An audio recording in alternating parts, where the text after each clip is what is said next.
Hey everybody, welcome back to Jorkey TV. It's your host Jorkey.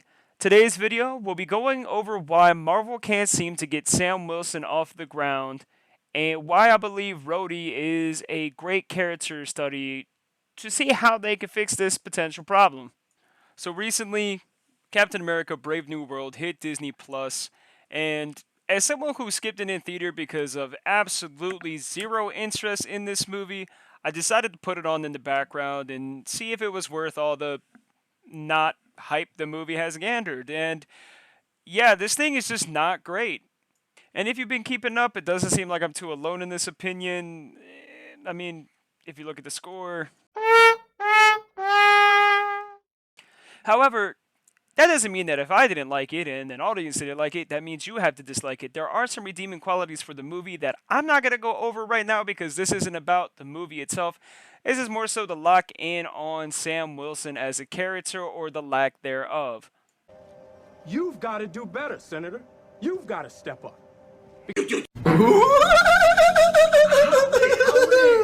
And you know what? Yeah, low-hanging fruit. I went for the scene that everyone makes fun of, but come on, it's pretty funny. It's a pretty funny scene for obvious reasons. Come on. But for real, let me not be like every other YouTuber has nothing but negative things to say about Sam Wilson, because that gets old.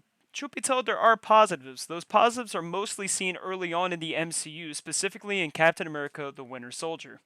So when we're introduced to Sam Wilson in Captain America and the Winter Soldier, you find out that he is doing counseling for soldiers with PTSD, which for a character who is supposed to be a hero is a very strong way of introducing that character. And let's not get it twisted, man. This leaves an impact on Steve Rogers because you see in an Endgame, he holds his own counseling group just like Sam Wilson does. And it doesn't just stop there. For a dude with no powers and no real Avengers level experience, he still actively gets into multiple high-level, high-risk fights in this movie. This guy, with no powers, mind you, just wings, and in the one scene he doesn't even get those, which is the highway scene, where Bucky is just shooting bitches up. Not only is he present for that, he's present for the helicarrier fight, where Bucky also rips his wings off, and the first time we ever see him use his wings, which, oops. But he also goes toe-to-toe with Crossbones.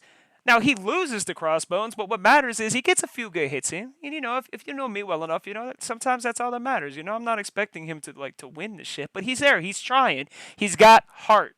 Now, here's the real trick. Tell me your favorite Falcon moment outside of Captain America and the Winter Soldier. Don't worry, I'll wait.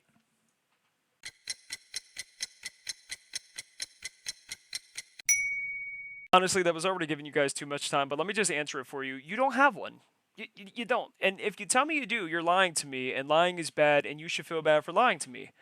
And that's not your fault, because why would you have a favorite moment outside of that movie?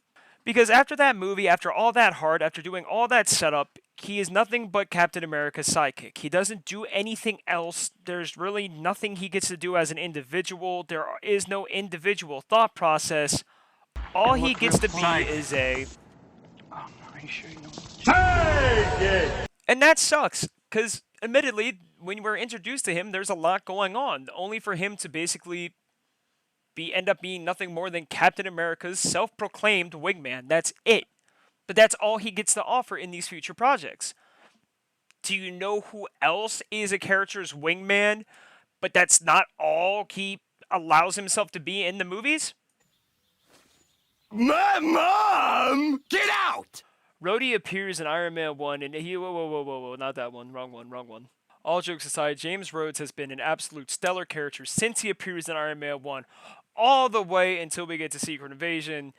Just constant quality from this character. Can he be a wingman? Yeah. Is he a self-proclaimed wingman? No. He's not going to let you call him a wingman, because that's not all he is. He is his own individual with his own individual goals. He constantly is telling Tony that he's wrong while also having his back.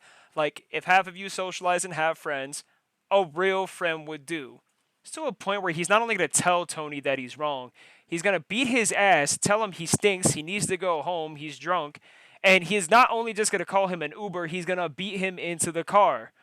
He's a real friend and a real character. I'm only going to say this once. Get out. Beyond just how great of a character he is, after telling Tony on some instances he's wrong, he does end up siding with Tony when it comes to Civil War and signing the Sokovia Accords. The Sokovia Accords leads to a giant fight where he ends up getting paralyzed. He gets paralyzed. He gets shot really bad, and it sucks. Yeah, that's it. Now, mind you, this same Sokovia Accord debate, he is going toe-to-toe with Captain America when it comes to a good back and forth about why it's right and why it's wrong. He isn't just sitting down silently. He isn't letting Tony do the talking for him. And while, yeah, Sam Wilson is speaking, he's not over-speaking Captain America. He's not over-speaking Steve Rogers. He's letting Steve speak. No, but that's the difference is that Rhodey's involved. He's in the argument. He's not just a background character who's like, nope, Tony's right. That's it. And that scene is kind of where all of this stems from, where War Machine, where Rhodey is constantly just speaking his own thoughts. He's independent with them. In Endgame, he stands up to Ross. He goes, you know what? I was wrong. It's not, hey, Tony was wrong. He's like, I was wrong. I stand for something different now. It's not Tony said. No, it's what Rhodes thinks. Whereas Sam Wilson, on numerous occasions, just goes, well, I go where he goes, you know? That's not a leader. That's not a leadership character. That's not someone who should, I don't know, end up being Captain America. Honestly, all that means to me is that is a character who, every time you describe him, I'm just thinking, and look real close. Sidekick. Are you sure you know? Sidekick! and in my opinion, it's not like the show does too much better at making me care about him anymore. He has his own individual struggles, but there's nothing about him that it's like, yeah, I'd follow behind this guy. He does stand for something, but is it something that it's like, oh yeah, that's Captain America? No, not really. I'm also in the weird group of people who think John Walker's the shit, so if you turn off the video there, understandable. I get it. Have a great day. Thank you. And it's not like the disservice stops there, because then we get to Brave New World, and it's fine. I ended up liking Isaiah Bradley more than I think I liked anyone else in that movie. But again, like, the only struggle he really gets is with the super soldier serum, and if he's enough, and it's just like, yeah, you know what, bro? Gotta be honest with you, not really. And that's not all bad, because like I said, for all it's worth, I think he would be an amazing. And all jokes aside, I actually don't think there's anything wrong with just saying maybe this character fits more as a sidekick, or at the very least giving them more time to develop. He takes the shield a little bit too early because they don't really establish him to be his own character outside of just echo chambering whatever Steve Rogers says. And we're left with the Captain America who, in my opinion, doesn't really stand for much at all. Besides, again, what Steve Rogers stood for. And at that point, what's the point?